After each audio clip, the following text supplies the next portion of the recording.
Welcome to maths আড্ডাঘর। আমি চলে এসেছি তোমাদের সৌম্যদা। এর আগে ক্লাস 7-এর সমানুপাতের আমরা দুটো লেকচার কিন্তু শেষ করে দিয়েছি, যেখানে আমরা ফার্স্ট ভিডিওতে কভার করেছি পুরো কনসেপ্টের উপরে, আর সেকেন্ড ভিডিওতে আমি কোষে দেখি 3 শুরু করেছিলাম, যেখানে আমরা 1 থেকে 4 পর্যন্ত যে প্রবলেমগুলো আছে সেগুলো আমি সলভ করে দিয়েছি। ক্লিয়ার? তো আজকের এই 3 নম্বর ভিডিওতে আমরা শুরু করতে চলেছি কোষে দেখি 5 নম্বর থেকে যে প্রবলেমগুলো আছে। দেখো 5 নম্বরের কোশ্চেনটা কি বলেছে, যে একটা বন্যাত্রাণ শিবিরে 4000 জনের 190 দিনের খাবার মজুদ আছে। 30 দিন পর 800 জন অন্যত্র চলে গেল, তাহলে যারা রয়ে গেল অবশিষ্ট খাদ্যে তাদের কতদিন চলবে? যারা রয়ে গেল অবশিষ্ট খাদ্যে এই জায়গাটা খুব ইম্পর্টেন্ট, কারণ এখানে গন্ডগোলটা কোথায় শুরু হয়েছে? গন্ডগোলটা কিন্তু স্টার্টিংয়ে শুরু হয়নি, মানে কিছু লোক তো চলে গেছে অন্যত্র, কিন্তু কিছু লোক কখন চলে গেছে? একদম শুরুতেই চলে গেছে নাকি কিছুদিন পর চলে গেছে? কিছুদিন পর চলে গেছে। আর সেটা কতদিন পর? দেখো 30 দিন পর চলে গেছে। তার মানে শুরুতে গন্ডগোল হয়নি, কিছুদিন অতিবাহিত হয়ে গেছে, আর কিছুদিন অতিবাহিত হয়ে যাওয়া মানে সেই দিনের খাবারগুলো কিন্তু অলরেডি খাওয়া হয়ে গেছে। তাহলে পুরো যে 190 দিনের খাবার প্রথমে মজুদ ছিল, এখন কিন্তু ততটা খাবার আর নেই, কারণ কিছুদিন চলে গেছে আর কিছুদিন আমরা সেই সমস্ত খাবার খেয়ে ফেলেছি। তাহলে 30 দিন চলে যাওয়ার মানে হলো আর বাকি পড়ে আছে আমাদের শিবিরে 160 দিনের খাবার। প্রথমে যখন শিবিরটা বানানো হয়েছিল বা শিবিরের অ্যারেঞ্জমেন্ট করা হয়েছিল, তখন 4000 জনের জন্য ছিল 190 দিনের খাবার, কিন্তু এইভাবে 30 দিন অতিবাহিত হয়ে গেছে। তাহলে এই যে 4000 জন, তারা কিন্তু 30 দিনের খাবার খেয়ে ফেলেছে, আর কিন্তু 190 দিন বাকি পড়ে নেই। এই কথাটা কিন্তু খুব ইম্পর্টেন্ট। প্রথম লাইনে তোমরা যে সমানুপাত তৈরি করছো না, তার প্রথম লাইনে কেউ যদি 4000 জন আর 190 দিনের খাবার লিখে দেয়, তাহলে তার উত্তর পুরোপুরি ভুল আসবে, কারণ 190 দিন আর বেঁচেই নেই। 190 দিনের মধ্যে অলরেডি আমরা 30 দিন অতিবাহিত করে চলে এসেছি, 30 দিনের খাবার লোকের পেটে চলে গেছে। বাকি আছে কদিনের খাবার? 190 থেকে 30 দিন চলে গেলে 160 দিনের খাবার। তখন একটা গন্ডগোল শুরু হয়েছে, তখন 4000 জন কিন্তু আর শিবিরে থাকছে না। সেই দিনকে মানে 30 দিন পর যে গন্ডগোলটা হচ্ছে, 800 জন অন্যত্র চলে যাচ্ছে। 800 জন অন্যত্র চলে যাওয়া মানে কি? লোক সংখ্যা কমে গেল না? তাহলে 4000 জন্য কিন্তু আর 160 দিনের খাবার নেই। লোক সংখ্যাও কি হয়েছে? লোক সংখ্যাও কমে গেছে। তাহলে কিন্তু অবশিষ্ট খাদ্যে হিসাব মতো বোঝা উচিত যে তাদের বেশি দিন চলবে। ক্লিয়ার? তাহলে দেখো, আমি গাণিতিক ভাষায় সমস্যাটি হলো লোক সংখ্যা, আর একটাকে হেডিং আসবে সময়, মানে হচ্ছে দিন। তাহলে লোক আছে আমার 4000 জন, কিন্তু 190 দিন নেই। 190 দিনের মধ্যে আমরা 30 দিন পার করে চলে এসেছি, তাহলে খাবার আছে কদিনের? আর 160 দিনের। কিন্তু আজকে সকাল থেকে ধরে নাও যে 30 দিন পর সেটা 31তম দিন। কততম দিন? 31তম দিন। 31তম দিনের সকালবেলা একটা গন্ডগোল হলো, যে 800 লোক বলছে আমরা অন্যত্র চলে যাবো। তাহলে তাদের ঘর বাড়ি জেগে গেছে, যেখানটা ছিল সেখানটা জেগে গেছে, তারা সেখানে চলে যাচ্ছে। দ্যাট মিনস 4000 থেকে কিন্তু এবার লোক সংখ্যা কমে যাচ্ছে। তাই ত্রাণ শিবিরে আজকে সকাল থেকে কতজন বসে আছে? 3200 জন। খাবার কিন্তু 160 দিনের আছে, তাহলে অবশিষ্ট লোকের অবশিষ্ট খাবারে কতদিন চলবে? লোক হয়ে গেছে 3200। যদি 4000 জন লোক থাকতো, যদি 4000 জন লোকই থাকতো, তাহলে কিন্তু যেভাবে চলছিল সেভাবে আরও 160 দিন কেটে যেত। কিন্তু এখন যেহেতু লোক সংখ্যা কমে গেছে, তাহলে ওই খাবারটা কিন্তু 160 দিন আর যাবে না, 160 দিনের থেকে একটু বেশি দিনই চলে যাবে, কারণ লোক তো কমে গেছে। তাহলে ওই একই পরিমাণ যে খাবার সঞ্চয় করা আছে তাতে একটু বেশি দিন টানা হয়ে যাবে। ক্লিয়ার? তাহলে এখানে লোক সংখ্যা যদি কমে যায়, তাহলে ওই অবশিষ্ট খাদ্যে তাদের বেশি দিন চলবে। তার মানে লোক সংখ্যা এবং ওই খাদ্যে চলা দিন সংখ্যার মধ্যে ব্যস্ত সম্পর্ক বর্তমান। এবার আমি ধরে নিচ্ছি যে অবশিষ্ট খাদ্যে যারা বাকি রয়ে গেছে ত্রাণ শিবিরে, কতজন রয়ে গেছে? 3200 জন। এই 3200 জনের অবশিষ্ট খাদ্যে কতদিন চলবে? x দিন চলবে। আমি হিসাব করে নিলাম। এবার দেখো এখানে সম্পর্কটা কিরম, উল্টো সম্পর্ক। তাহলে এটা যদি আমি ওপর দিকে অ্যারো দিই, এই অ্যারোটা কোন দিকে হবে? নিচের দিকে হবে। ক্লিয়ার? এই অ্যারোটা উপর দিকে হলে ওটা নিচের দিকে, কারণ এই দুটো ব্যস্ত সম্পর্ক। অতএব আমি লিখব যে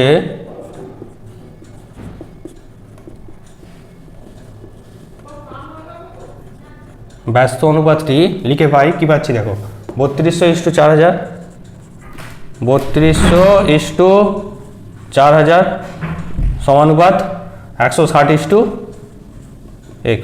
3200:4000, তাহলে এই দিকটা ওপর থেকে নিচে লিখতে হবে 160:x। ক্লিয়ার? হয়ে গেল। এবার আমাকে বার করতে হবে কার ভ্যালু? x এর ভ্যালু। x এর ভ্যালু মানে ওই খাদ্যে তাদের কতদিন চলবে। অতএব নির্ণেয় দিন সংখ্যা, নির্ণেয় দিন সংখ্যা x ইজিক্যাল টু, এবার দেখো আমি যেটা বের করতে চাইছি নির্ণেয় দিন সংখ্যা, এটা কিন্তু চতুর্থ সমানুপাতিক। এটা কি সমানুপাতিক? চতুর্থ সমানুপাতিক। চতুর্থ সমানুপাতিক কী করে বের করতে হয়? চতুর্থর সাথে কে গুণ হয়? প্রথম। তাহলে প্রথমটা কিন্তু থাকবে কোথায়? নিচে। আর বাকি দুজন কোথায় থাকবে? বাকি দুজন থাকবে ওপরে। 4000 × 160, এখানে 0 0 কাটলো, আর একটা 0 কেটে দাও। আচ্ছা 16 দিয়ে একদম কেটে যাচ্ছে, 2 32, 2 দিয়ে কাটলে হচ্ছে 200। তাহলে আমার উত্তর আসছে কত? 200 দিন। তাহলে অতএব আমাদের উত্তর লিখে দিতে হবে। উত্তরটা তোমরা লিখে দেবে যে অবশিষ্ট খাদ্যে বাকিদের কত দিন চলবে? 200 দিন চলবে। ক্লিয়ার? তাহলে চলো আমরা চলে যাচ্ছি নেক্সট প্রবলেমে। দেখো এখানে বলেছে 3টে ছাতা বা একটা চেয়ারের দাম হচ্ছে কত? 600 টাকা। তাহলে দুটো ছাতা এবং দুটো চেয়ারের দাম কত? এই প্রথম সম্পর্কটার সাথে দ্বিতীয় সম্পর্কটা খুব ইম্পর্টেন্ট। কেন? প্রথম সম্পর্কতে এখানে বা আছে, বা এর মিনস হচ্ছে অথবা, আর দ্বিতীয় সম্পর্কতে আমাকে এখানে এবং দেয়া আছে। ঠিক আছে? তাহলে প্রথম কেসটা থেকে তোমরা কি বুঝছো? যে আমি 3টে ছাতা যদি কিনতে যাই, 3টে ছাতা যদি কিনতে যাই তাহলেও আমাকে কত টাকা দিতে হবে? 600 টাকা। অথবা 3টে ছাতা ধরো আমি কিনলাম না, একটা চেয়ার কিনছি, একটা চেয়ারেরও দাম কত? 600 টাকা। ঠিক আছে? তাহলে 3টে ছাতার দামও কত টাকা? 600 টাকা। সেটা যদি না কেনো, না কিনে একটা চেয়ার কেনো, তারও দাম কত? 600 টাকা। কিন্তু তোমাকে কিনতে হচ্ছে এখানে দুটো জিনিসই, দুটো ছাতা এবং দুটো চেয়ার। তাহলে তোমাকে কত টাকা দিতে হবে সেটা আমাকে হিসাব করতে হবে। তাহলে প্রথম সম্পর্কতে হচ্ছে বা, কিন্তু দ্বিতীয় সম্পর্কতে আমাকে দুটোই কিনতে হচ্ছে, যে কোনো একটা কিনলে হচ্ছে না, দুটোই, দুটো ছাতা এবং দুটো চেয়ার। দুটো ছাতা বা দুটো চেয়ার কিন্তু লেখা নেই, এটা খুব ইম্পর্টেন্ট একটা পয়েন্ট। দুটো ছাতা এবং দুটো চেয়ার কিনতে হচ্ছে, দুটোই কিনতে হবে, তাহলে আমাকে কত টাকা দিতে হবে। এবার দেখো 3টে ছাতা কিনতে গেলেও কত টাকা লাগে? 600 টাকা। অথবা একটা চেয়ার কিনতে গেলেও কত টাকা লাগে? 600 টাকা। তাহলে আমি বলতে পারি না যে একটা চেয়ারের দাম 3টে ছাতার দামের সাথে সমান? একটা চেয়ারের দাম 3টে ছাতার দামের সাথে সমান। 3টে ছাতা নিলাম 200 টাকা, 200 টাকা, 200 টাকা, 600 টাকা। অথবা একটা চেয়ার নিলাম 600 টাকা। তাহলে যে কোনোতেই আমাকে 600 টাকা দিতে হচ্ছে। তাহলে আমি বলতেই পারি যে একটা চেয়ারের যা দাম 3টে ছাতারও সেটাই দাম। ক্লিয়ার? এইভাবে আমাকে সম্পর্কটা ভেবে এই যে কম্বিনেশানটা, এই কম্বিনেশানটাকে পুরো একটা জায়গায় নিয়ে যেতে হবে। পুরো একটা জায়গায় নিয়ে যেতে হবে মানে হয় ছাতায় নিয়ে যেতে হবে, নইলে পুরোপুরি চেয়ারে নিয়ে যেতে হবে, নইলে আমরা হিসাব করতে পারবো না ত্রৈরাশিক পদ্ধতিতে। ঠিক আছে? এবার তুমি বলবে স্যার এই যে কম্বিনেশানটা আমরা কিনছি, মানে দুটো জিনিসই একসাথে কিনছি, ছাতা আর চেয়ার দুটোই আমাকে কিনতে হবে, এই জিনিসটাকে তাহলে আমরা কোথায় নিয়ে যাবো? চেয়ারে নিয়ে যাবো না ছাতায় নিয়ে যাবো? হিসাবের সুবিধা হচ্ছে ছোটোতে নিয়ে যাবো, ছোটোতে। তাহলে চেয়ার আর ছাতার মধ্যে কোনটা ছোট? ছাতা না? তাহলে আমরা এই পুরো কম্বিনেশানটাকে কোথায় নিয়ে চলে যাব? ছাতায় ট্রান্সফার করে দেবো, পুরোটাকেই ছাতায় নিয়ে চলে যাব, নিয়ে এবার হিসাব করবো। দেখো কিরমভাবে করছি। তাহলে 3টে ছাতা কিনলেও 600 টাকা, আর একটা চেয়ার কিনলেও 600 টাকা। তাহলে আমি এখান থেকে বলতেই পারি যে একটি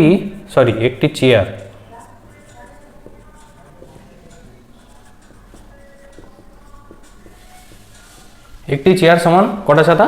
একটা চেয়ার সমান 3টে ছাতা। ক্লিয়ার? দেয়াই আছে একটা চেয়ারের যে দাম 3টে ছাতারও সেটাই দাম। তাহলে আমি লিখলাম একটা চেয়ার সমান 3টে ছাতা। এখন আমাকে কি কিনতে হবে বলো? দুটো চেয়ার এবং দুটো ছাতা। এখন দুটি ছাতা এবং দুটি চেয়ার সমান, আমি কি লিখতে পারি? আমি কি বললাম? এই পুরো কম্বিনেশানটাকে আমি যে কোনো একটা জায়গায় নিয়ে যাব, আর সুবিধা হচ্ছে কোথায় নিয়ে যাওয়া? ছোটোতে নিয়ে যাবো। তাহলে দুটো ছাতাকে আমি কিছু করব না, কারণ ছাতাই তো এখানে ছোটো জিনিস, ছাতাই এখানে ছোটো জিনিস, এবং এর জায়গায় আমি কি লিখছি? প্লাস, কারণ আমাকে তো দুটোই কিনতে হবে। আচ্ছা একটা চেয়ার মানে 3টে ছাতা, তাহলে দুটো চেয়ার মানে কটা ছাতা? একটা চেয়ার মানে 3টে ছাতা, তাহলে দুটো চেয়ার মানে 2 × 3, 2 × 3টি ছাতা। তাহলে মোট আমার হয়ে গেল দুটি ছাতা প্লাস 6টি ছাতা। ভালো করে বোঝো যেখানে 6টা ছাতা কেন করলাম? দুটো ছাতা তো দুটো ছাতার দাম আমি দেবই, আর দুটো চেয়ার মানে আসলে একটা চেয়ার মানে 3টে ছাতার দামের সাথে সমান। তাহলে দুটো চেয়ার মানে কটা ছাতার দামের সাথে সমান? 6টা ছাতার দামের সাথে সমান। তার মানে এই যে পুরো কম্বিনেশানটা, এই যে পুরো গ্রুপটা, সেটা আসলে কটা ছাতার দামের সাথে সমান চলে আসছে? 8টি ছাতার সাথে সমান চলে আসছে। দুটো ছাতা এবং দুটো চেয়ার কেনা মানে যা টাকা দেওয়া, আর 8টা ছাতা কেনা মানে একই টাকা দেওয়া। আশা করি এই জায়গাটা তোমরা বুঝতে পেরেছো যে দুটো চেয়ার 6টা ছাতার সাথে সমান হচ্ছে। তাহলে দুটো চেয়ারের দাম যা, 6টা ছাতারও দাম তাই। আর আমাকে আরও দুটো ছাতা তো আলাদা করে আমি মেন কিনছি, তাহলে আমার মোট কটা ছাতার দামের সাথে সমান হয়ে যাচ্ছে? ওটা 8টা ছাতার দামের সাথে সমান হয়ে গেছে। তাহলে আমার এই আমি যেটা কিনতে গেছি সেটাকে পুরোপুরি আমি কিসে চেঞ্জ করে দিয়েছি? ছাতায় চেঞ্জ করে দিয়েছি। ক্লিয়ার? এবারে আমরা ত্রৈরাশিক তৈরি করব। তাহলে তৈরাসিকটা কী হবে, একটা হচ্ছে ছাতার সংখ্যা আর একটা হচ্ছে ছাতার দাম। দাম কিসে হিসাবে হবে, টাকায়। এবার দেখো কোন ইনফরমেশানটা তোমায় দেওয়া আছে, এই ইনফরমেশানটা যে 3টে ছাতার দাম কত টাকা, 600 টাকা। তাহলে ছাতা যদি 3টে হয় দাম হচ্ছে 600 টাকা।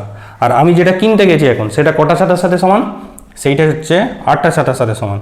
তাহলে 8টা ছাতার দাম কত, ঠিক আছে, ক্লিয়ার। এবার দেখো ছাতার সংখ্যা যদি বাড়ে তাহলে ছাতার দামও কী হবে, বাড়বে। বেশি জিনিস কিনতে গেলে আমাকে বেশি দাম দিতে হবে। তাহলে দুটোই কী সম্পর্ক, সরল সম্পর্ক। অতএব আমি লিখে দেবো যে ছাতার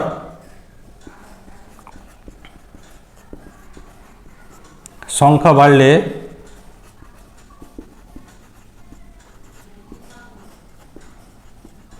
ছাতার দামও কী হবে, বাড়বে।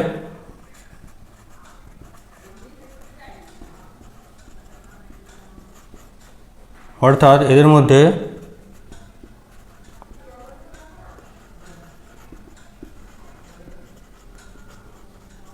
কী সম্পর্ক বর্তমান, সরল সম্পর্ক বর্তমান। আর ধরে নিচ্ছি 8টা ছাতার দাম কত, x টাকা। তাহলে ধরি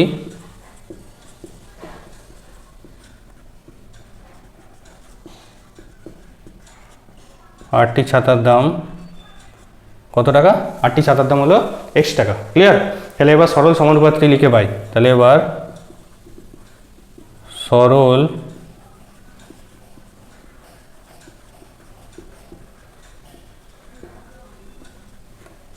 সমানুপাতটি লিখে পাই। বলো সমানুপাতটি কী পাচ্ছ, 3:8। 3:8 সমানুপাত, ওটা উপর থেকে নিচে লিখবো, সরল তো। তাহলে 600:x। এবার আমি কী বের করতে চাইছি, নির্ণেয় দাম। নির্ণেয় দাম হচ্ছে কত, আমাদের x টাকা, আমরা ধরে নিয়েছি তো x টাকা। আচ্ছা, এবার যেটা বের করছি সেটা কী সমানুপাতি, চতুর্থ সমানুপাতি। চতুর্থ সমানুপাতি মানে তার সাথে কে গুণ হয়, তার সাথে কে গুণ হয়, প্রথমটা গুণ হয়। দ্যাট মিন্স 3 থাকবে নিচে আর বাকি দুজন কোথায় থাকবে, বাকি দুজন থাকবে ওপরে। কী বের করছি আমি, দাম মানে টাকা। তাহলে কেটে গেল, কেটে গিয়ে কত আসছে, 1600 টাকা। দ্যাট মিন্স আমি উত্তর কি লিখবো, উত্তর আমি লিখবো যে দুটো ছাতা এবং দুটো চেয়ার কিনতে গেলে কত টাকা দিতে হবে, বা দুটো ছাতা এবং দুটি চেয়ারের দাম হলো কত টাকা, 1600 টাকা, ক্লিয়ার। দুটি ছাতা এবং দুটি চেয়ারের দাম হলো কত টাকা, 1600 টাকা। আমি লিখেই দিচ্ছি, ছেড়ে দাও। 8টা ছাতা দিয়ে কিন্তু লিখবে না, তোমরা কিন্তু 8টা ছাতা দিয়ে লিখবে না। এটা আমি বানিয়ে রেখেছি যে আমার গ্রুপটা আসলে কটা ছাতার সাথে সমান। উত্তর কিন্তু যেটা চেয়েছি আমি সেটাই লিখবো, যে দুটি ছাতা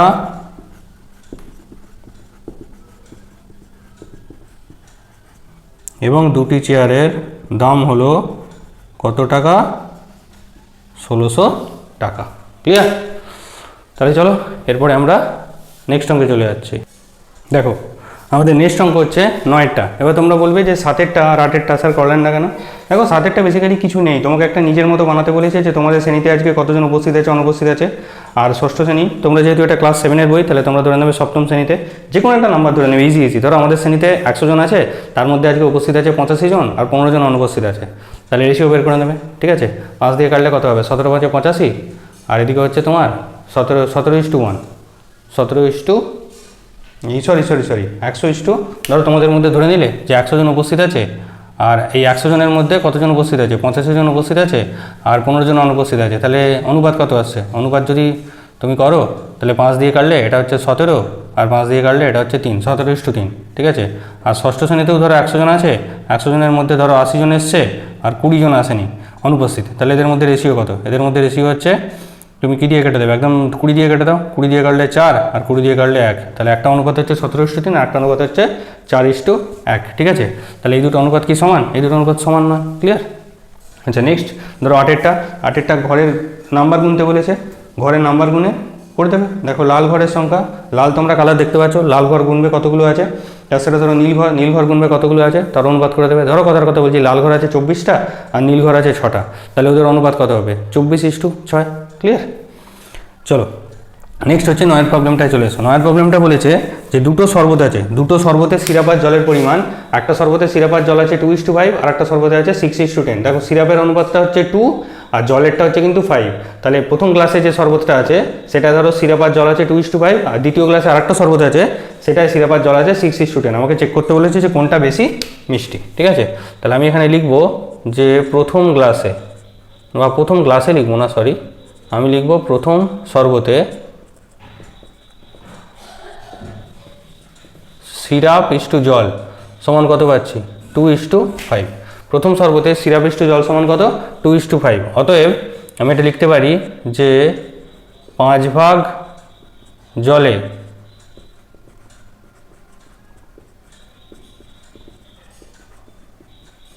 সিরাপের পরিমাণ কত? 2 ভাগ। 5 ভাগ জলে সিরাপের পরিমাণ কত?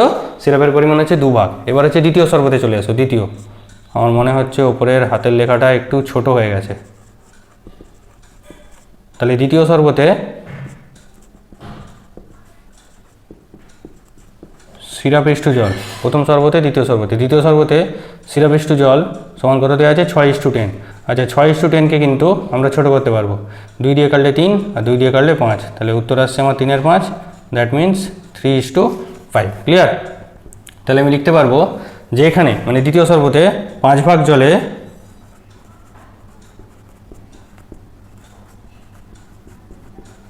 এখানে 5 ভাগ জলে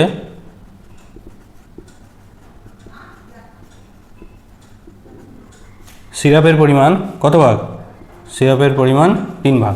এবার একটা জিনিস ভালো করে দেখো, প্রথম শরবতে 5 ভাগ জলের মধ্যে 2 ভাগ সিরাপ ছিল, আর দ্বিতীয় শরবতে 5 ভাগ জলের মধ্যে 3 ভাগ সিরাপ আছে। এখানে 5 ভাগে 2 ভাগ ছিল সিরাপ, এখানে 5 ভাগে 3 ভাগ আছে সিরাপ। তাহলে তোমরাই বলো যে কোন শরবতটা বেশি মিষ্টি হবে?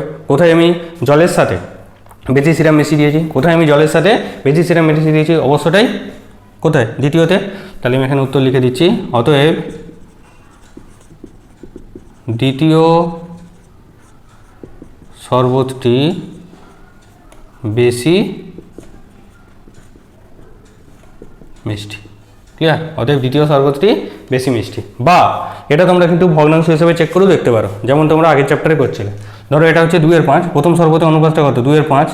আর দ্বিতীয় শরবতের অনুপাতটা কত? দ্বিতীয় শরবতের অনুপাতটা হচ্ছে 6/10। ঠিক আছে? তাহলে ধরো 6/10কে 6/10ই রাখলাম, এটাকে 10 করে দিলাম, মানে 2 দিয়ে উপর নিচে গুণ করলাম। এটাকে 5টাকে কোথায় নিয়ে যাচ্ছি? 10-এ নিয়ে যাচ্ছি। তাহলে কী দিয়ে গুণ করলাম? 2 দিয়ে। এটাকেও 2 দিয়ে গুণ করলাম, তাহলে 4। তাহলে দেখো এবার কোন ভগ্নাংশটা বড়, 6/10 বড় নাকি 4/10 বড়? অবশ্যই 6/10 বড়। তাহলে আমরা লিখবো 6/10 গ্রেটার দ্যান 4/10। তাহলে কোন শরবতটা বেশি মিষ্টি? অবশ্যই দ্বিতীয় শরবতটা বেশি মিষ্টি। ক্লিয়ার? হয় ভগ্নাংশ দিয়ে করিয়ে দেখিয়ে দাও, ভগ্নাংশের মধ্যে কম্পেয়ার করে তুলনা করে কোনটা বড় ভগ্নাংশ কোনটা ছোট ভগ্নাংশ, বা এটা খুব ছোট অঙ্ক ছিল বলে আমরা এরমভাবে লিখেও করে দিতে পারি। ক্লিয়ার? তোমাদের যেটা সুবিধা হবে সেটাই করে নাও। দেখো 10 অঙ্কটা, জল জমে যখন বরফ হয় তখন তার আয়তন 10% বাড়ে। এটা তোমরা পরে কিন্তু ফিজিক্সে ভৌতবিজ্ঞানে এমনি পড়বে। জল জমে বরফ হলে তার আয়তন 10% বাড়ে, তাহলে কিছু পরিমাণ জল এবং তা থেকে বরফ তৈরি হচ্ছে, তাহলে তাদের আয়তনের অনুপাত আমাকে হিসাব করতে হবে। তাহলে জলের আয়তনটা কিন্তু কম, এটুকু আমি পড়ে বুঝতে পেরে গেছি যে জলের আয়তনটা কম, আর সেটা যখন জমে বরফ হচ্ছে তার আয়তনটা কিন্তু 10% কী হচ্ছে? বাড়ছে। এবারে কিছু পরিমাণ জল বলেছে, তাহলে কিছু পরিমাণ জলকে আমি কত ধরে নেবো? x একক ধরে নেবো নাকি তোমার 100 একক ধরে নেবো? আমি কিন্তু এখানে 100 এককই ধরে নিচ্ছি। কত একক ধরে নিচ্ছি? 100 একক ধরে নিচ্ছি। বা তুমি বলবে স্যার এখানে x একক ধরলাম না কেন? তার কারণ হচ্ছে হিসাবের সুবিধার জন্য। আমাকে এখানে সোজা অনুপাত বের করতে বলেছে। এখানে এটা কিন্তু সমানুপাতের বেসিক্যালি অঙ্ক নয়, সমানুপাত দিয়ে আমরা করতেও পারি কিন্তু করার দরকার নেই, খুব ইজি অঙ্ক, একদম ছোট অঙ্ক। দেখো জলের পরিমাণটা, এই যে কিছু পরিমাণ জল বলে দিয়েছে, আমি ধরে নিচ্ছি আমার কাছে 100 একক জল আছে। কত একক জল আছে? 100 একক জল আছে, আর সেটাই জমে কিসে পরিণত হচ্ছে? বরফে পরিণত হচ্ছে। ক্লিয়ার? তোমরা যদি কোনো প্রবলেম না বুঝতে পারো তাহলে ভিডিও দেখে যদি মনে হয় বুঝতে পারোনি, আমাকে কিন্তু কমেন্ট সেকশনে অবশ্যই জানাবে। ঠিক আছে? আমি আবার চেষ্টা করবো শুধুমাত্র ওই প্লেলিস্টের মধ্যেই, ক্লাস 7-এর এই চ্যাপ্টারের প্লেলিস্টের মধ্যেই আমি শুধুমাত্র ওই অঙ্কটা তুলে আরেকবার বোঝানোর জন্য। দেখো জলের পরিমাণ আমি ধরে নিচ্ছি x একক,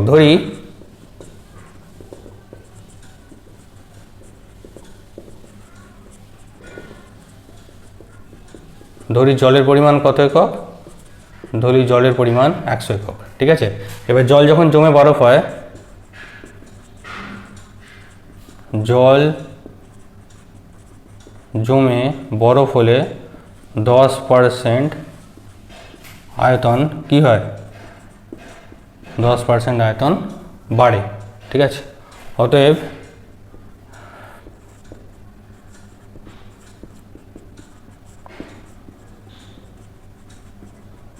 আয়তন বৃদ্ধি পাবে। আয়তন বৃদ্ধি পাচ্ছে কত? 100-র উপরে কত পার্সেন্ট? আমি জলের পরিমাণ ধরে নিয়েছি কত? 100 একক। তো 100-র উপরে কত পার্সেন্ট বাড়ছে? 10% বাড়ছে। আর তোমরা তো পার্সেন্টের হিসাব করতে পারো, তাহলে 100 × 10/100 100 একক। তাহলে 100 কাটলো, তাহলে উত্তর আসছে কত? 10 একক। তাহলে বৃদ্ধি পেলে কত? বৃদ্ধি পাচ্ছে 10 একক। তাহলে বরফের আয়তন কত হবে? অতএব বরফের আয়তন, দেখো জলের আয়তনটা কত ছিল, জলের পরিমাণটা আমি ধরে নিয়েছিলাম 100 একক, বা এখানে ধরে নিলাম কিছু পরিমাণ জলের আয়তন, এখানে জলের আয়তন ধরে নিচ্ছি,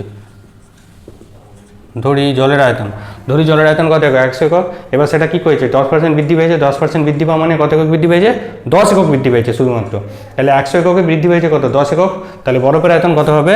বরফের আয়তন হবে 100 + 10 একক সমান 110 একক। তাহলে তুমি যদি 100 এককের জল নাও, সেখান থেকে যে বরফটা তৈরি হচ্ছে সেই বরফের আয়তন কত আসছে? 110 একক। আমি কতটা বাড়ছে এটা যদি বলতো 20% বাড়ছে, এটা যদি বাই চান্স ওরা বলতো যে জল জমে বরফ হলে আয়তন 20% বাড়ছে, তাহলে আয়তন কতটা বৃদ্ধি পেত? 100 এককের সাথে কাকে গুণ করতাম? 20%কে গুণ করতাম। 20%কে গুণ করতাম 20/100, তখন বেরোতো 20 একক। তাহলে তখন বরফের আয়তন কত হতো? 100 সাথে 20 যোগ হতো, 120 একক। ক্লিয়ার তো? তাহলে জলের আয়তন যদি 100 একক হয়, বরফের আয়তন কত দাঁড়াচ্ছে? 110 একক। তাহলে আমাকে কার কার আয়তন বের করতে বলেছে? জল এবং তা থেকে বরফের আয়তনের অনুপাত। তাহলে জল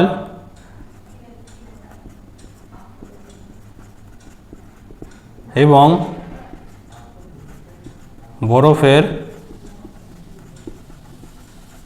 আয়তনের অনুপাত, জল এবং বরফের আয়তনের অনুপাত কত আসবে? জলের হচ্ছে 100 আর বরফের এসছে 110। তাহলে 100 / 110, এখানে একটা শূন্য কাটলো, তাহলে 10:11। এই হচ্ছে আমাদের চলে এলো উত্তর। তোমরা কিন্তু অবশ্যই লেখা অঙ্কে ফাইনাল উত্তর লিখবে যে জল এবং তা থেকে বরফের আয়তনের অনুপাত, জল এবং তা থেকে বরফের আয়তনের অনুপাত কত? 10:11। ক্লিয়ার? তাহলে চলো আমরা চলে যাচ্ছি নেক্সট প্রবলেমে। দেখো নেক্সট অঙ্কটা দিয়েছে যে আমার বয়স হচ্ছে 12 বছর এবং আমার বাবার বয়স হচ্ছে 42 বছর। তাহলে দুজনের বয়সের অনুপাত কত বের করতে দিয়েছে। আমি জানি না এত সোজা অঙ্কটা এখানে কেন দিয়েছে। তাহলে আমার বয়স হচ্ছে কত? 12 বছর, আর আমার বাবার বয়স হচ্ছে কত? 42 বছর। তাহলে আমার এবং আমার বাবার বয়সের অনুপাত কত হচ্ছে? একটা জিনিসই তোমরা খালি মাথায় রাখবে, এখানে দুজনের বয়সের অনুপাত বার করতে দিয়েছে, তো আমি কিন্তু যেরাম লিখবো তার বয়সটা কিন্তু আগে বসবে। আমি কি লিখেছি? আমার এবং আমার বাবার বয়সের অনুপাত হচ্ছে। তাহলে আমারটা কত? আমারটা হচ্ছে 12, আমারটা হচ্ছে 12:, বাবারটা কত? বাবারটা হচ্ছে 42। তাহলে 12 আগে বসবে, 42 পরে বসবে, 12/42। আর একটা জিনিস তোমাদেরকে আবার রিভিশন করিয়ে দিই, ভুল করেও কিন্তু অনুপাতের পাশে একক লিখে দেবে না, কিন্তু অনুপাতের কিন্তু কোনো একক হয় না, অনুপাত হচ্ছে একটা এককবিহীন রাশি। ক্লিয়ার? তাহলে 12/42, 2 দিয়ে কাটলে কত? 6, 2 দিয়ে কাটলে কত? 21। আচ্ছা 3 দিয়ে কাটছে, 3 দিয়ে কাটলে 2, 3 দিয়ে কাটলে 7। তাহলে বাবার আর আমার বয়সের অনুপাত কত বেরোচ্ছে? সরি, ভুল বললাম এই কথাটা, আমার এবং বাবার বয়সের অনুপাত কত বেরোচ্ছে? 2:7। ক্লিয়ার? তাহলে তোমরা ফাইনাল উত্তর কিন্তু অবশ্যই লিখবে যে আমার এবং বাবার বয়সের অনুপাত হলো 2:7। ক্লিয়ার? তাহলে চলো দেখো নেক্সট আমাদের 12-এর প্রবলেমটা কি দিয়েছে যে প্রীতমের গল্পের বই এবং পড়ার বইয়ের সংখ্যার অনুপাত 2:5। গল্পের বই ও পড়ার বইয়ের সংখ্যার অনুপাত দিয়ে দিয়েছে 2:5। গল্পের বই যদি 4টি হয় তাহলে আমাদের পড়ার বইয়ের সংখ্যা বের করতে হবে। ক্লিয়ার? একদম সোজা অঙ্ক। দেখো প্রীতমের গল্পের বই ও পড়ার বইয়ের সংখ্যার অনুপাত সমান কত দিয়েছে? 2:5। ঠিক আছে? এবং গল্পের বইয়ের সংখ্যা কত? গল্পের বইয়ের সংখ্যা হচ্ছে 4টি। আচ্ছা, গল্পের বই আছে সমান 4টি। ক্লিয়ার? আচ্ছা এখন আমরা লিখতেই পারি যে প্রশ্ন অনুসারে, দেখো এখন আমরা প্রশ্ন অনুসারে কি লিখতে পারি? গল্পের বই আর পড়ার বইয়ের সংখ্যার অনুপাত তো দেওয়া আছে, তাহলে আমরা যদি সম্পর্কটাকে এরমভাবে লিখি যে গল্পের বই ইস্টু পড়ার বই সমান 2:5, কারণ গল্পের বই এবং পড়ার বইয়ের অনুপাত দিয়ে দিয়েছিল তো 2:5। আমরা শুধু সেটাকে সমানুপাতের মতো আকারে লিখলাম যে গল্পের বই ইস্টু পড়ার বই সমান 2:5। এবার এটাকে সমীকরণের মতো করছি। দেখো গল্পের বই ইস্টু পড়ার বইটাকে আমি বাই করে লিখতে পারি। বাই করে লিখলে কি হবে? যে গল্পের বই ডিভাইডেড বাই পড়ার বই ইজিক্যাল টু, ওদিকটাও বাই আকারে লিখবো, 2/5। এবারে আমাকে কি বই বার করতে দিয়েছে, পড়ার বইয়ের সংখ্যা না, তাহলে আমি এবার কোনাকুনি গুণ করে দিচ্ছি। তাহলে পড়ার বইয়ের সাথে কে গুণ হবে, পড়ার বইয়ের সাথে গুণ হবে 2টা, কারণ সবসময় তোমরা এমনিতেও জানো যে দ্বিতীয় পদের সাথে কোন পদটা গুণ হয়, তৃতীয় পদটা গুণ হয়, দ্বিতীয় ইন্টু তৃতীয় আর প্রথম ইন্টু চতুর্থ। তাহলে প্রান্তীয় পদদ্বয়ের গুণফল ইজিক্যাল টু দ্বিতীয় পদদ্বয়ের দ্বিতীয় এবং প্রান্তীয় পদদ্বয়ের গুণফল বললে প্রান্তীয় পদদ্বয়ের গুণফল ইজিক্যাল টু মধ্য পদদ্বয়ের গুণফল। ক্লিয়ার? তাহলে গল্পের বই বাই পড়ার বই সমান 2/5, কোনাকুনি গুণ করে দাও, 2 ইন্টু পড়ার বই, 2-এর সাথে পড়ার বইটা গুণ হলো, আর এদিকে গল্পের বইয়ের সাথে কোনটা গুণ হবে, 5 ইন্টু গল্পের বই। বা এবার দেখো আমি যদি শুধু পড়ার বই বের করতে চাই, শুধু পড়ার বই কতগুলো আছে, তাহলে এদিকে হচ্ছে 5 ইন্টু, আচ্ছা গল্পের বই আর লিখবো না, এবার গল্পের বইয়ের সংখ্যাটা আমরা বসিয়ে দেবো। দেখো গল্পের বইয়ের সংখ্যা আমরা জানি না, গল্পের বইয়ের সংখ্যা আমরা জানি তো কটা, 4টে, তাহলে গল্পের বইয়ের জায়গায় তোমরা কি বসিয়ে দেবে, 4 বসিয়ে দেবে। এই 2টা যখন ওদিকে যাবে সেটা অবশ্যই কিসে গিয়ে বসবে, সেটা অবশ্যই ভাগে গিয়ে বসবে। 2টা যখন ওদিকে যাবে তোমরা সমীকরণে আরও ভালো করে শিখে যাবে, 2টা যখন ওদিকে যাবে তখন কিন্তু গুণ থেকে গেলে ভাগে, যোগ থেকে গেলে বিয়োগে, বিয়োগ থেকে গেলে যোগে, আর ভাগ থেকে যদি কেউ ওদিকে যায় তাহলে হচ্ছে গুণে। তাহলে বা পড়ার বইয়ের সংখ্যা, আমাদের পড়ার বইয়ের সংখ্যা কত বেরোচ্ছে, এখানে 2 দিয়ে কেটে দাও, তাহলে 5 2 হচ্ছে 10।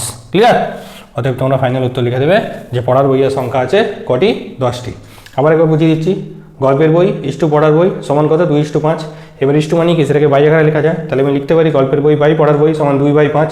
এবারে কোনাকুনি গুণ করে দেখলাম, তুমি বলবে স্যার 5 ইন্টু গল্পের বইটাকে সামনে রাখলেন না কেন, 2 ইন্টু পড়ার বইটাকেই সামনে রাখলেন কেন, আমাকে কার মান বের করতে হবে, পড়ার বইয়ের মান বের করতে হবে না, পড়ার বইয়ের মান বের করতে হবে বলে আমি পড়ার বইটাকে কোন দিকে রাখেছি, বাঁ দিকে রেখেছি। ঠিক আছে? আর যার যার মান জানি, ইভেন সংখ্যা, সবাইকে আমি কোন দিকে রেখেছি, সবাইকে আমি ডান দিকে রেখেছি, সেই জন্য গল্পের বইয়ের সংখ্যাটাকে আমি ওই দিকে রেখেছি।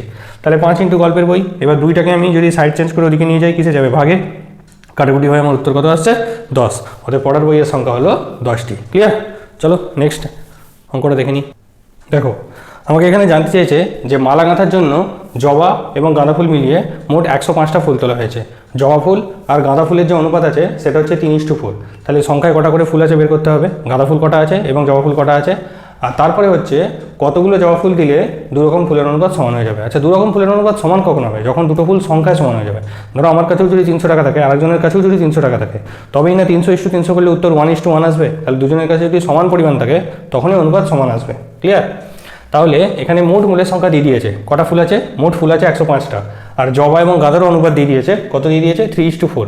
মোট যদি দিয়ে দেয় আর যদি অনুপাত দিয়ে দেয় তাহলে আমরা কিন্তু কি পদ্ধতিতে সলভ করবো বলো তো, আনুপাতিক ভাগহার পদ্ধতিতে, যে চ্যাপ্টারটা তোমরা আগে করেছো। তাহলে এখানে আমি আস্তে আস্তে কমপ্লিট করছি। দেখো মোট ফুলের সংখ্যা,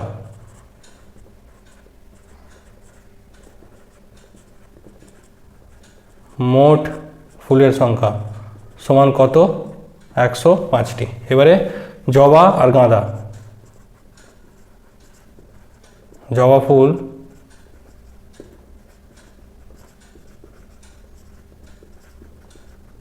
ও গাঁদা ফুলের অনুপাত কত, 3:4। ক্লিয়ার? জবা ফুল আর গাঁদা ফুলের অনুপাত কত, 3:4। অতএব আমি এখান থেকে লিখছি, দেখো যে জবা ফুলের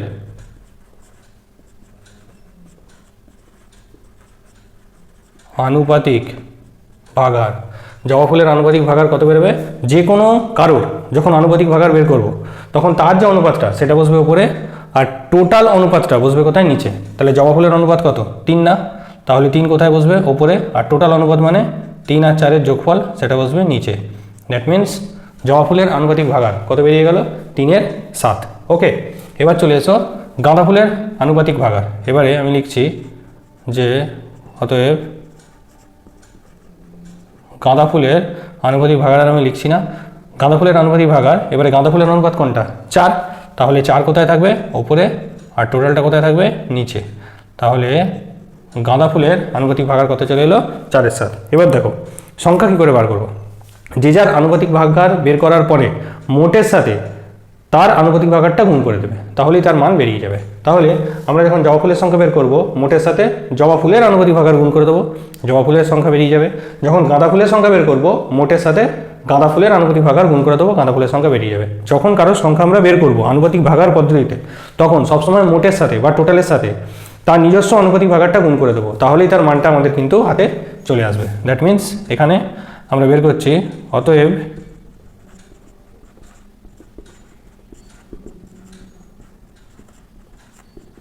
জবা ফুলের সংখ্যা কত হবে? 105 গুণিত জবা ফুলের আনুপাতিক ভাগার 3 7 টি, কাটাকুটি হবে 7 1 7, 3 5, 7 5 35, 45 টি। ক্লিয়ার? নেক্সট গাঁদা ফুলের সংখ্যা,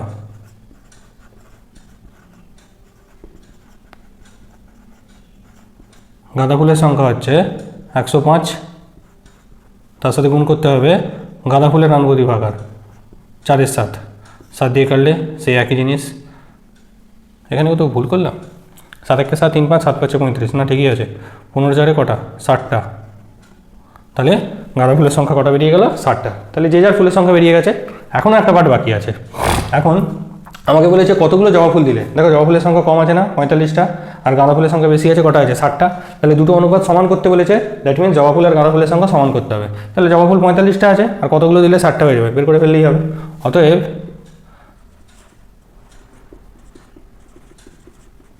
দুই রকম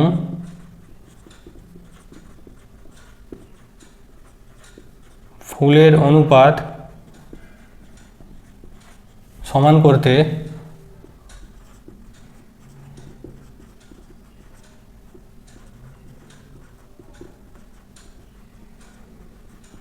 আর জবা ফুল লাগবে কতগুলো?